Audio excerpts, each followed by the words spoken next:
వారాహి అమ్మవారి ఆలయాన్ని కూల్చివేసిన దుండగులపై కఠిన చర్యలు తీసుకోవాలన్నారు భారతీ నందరాజ్ స్వామీజీ.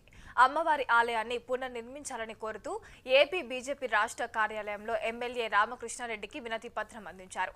ఈ నెల 10న తిరుపతి సమీపంలో వారాహి అమ్మవారి ఆలయాన్ని కూల్చివేసిన ఘటనపై తగిన చర్యలు తీసుకోవాలన్నారు. దీనిపై మరింత సమాచారాన్ని అమరావతి బ్యూరో చీఫ్ ఏడుకొండలు అందిస్తారు.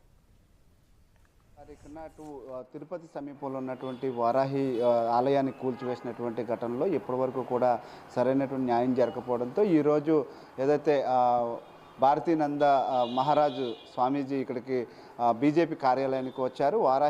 ఏదైతే వారాహి దేవాలయాన్ని కూల్చేశారో దీనికి సంబంధించి ఇక్కడ జరుగుతున్నటువంటి వారధి కార్యక్రమంలో ఫిర్యాదు చేయడానికి వచ్చారు. అయితే నల్లిమిల్లి రామకృష్ణారెడ్డి గారు ఏదైతే ఈ ఫిర్యాదును అందుకుని ఏదైతే వారాహి మాత అమ్మవారి విగ్రహాలు ధ్వంసం చేయడం, అలాగే ఆలయాన్ని నేలమట్టం చేసినటువంటి వారి మీద వారధి కార్యక్రమంలో ఫిర్యాదు చేసినటువంటి నేపథ్యంలో అటు బీజేపీ నుంచి సానుకూలంగా స్పందించారని, ఖచ్చితంగా ఇటు ఎమ్మెల్యే రామకృష్ణారెడ్డి గారు ఇచ్చినటువంటి హామీతో మేము సంతృప్తి చెందామంటూ కూడా స్వామీజీలు ఇరువురు కూడా ఆనందం వ్యక్తం చేస్తున్నటువంటి పరిస్థితి.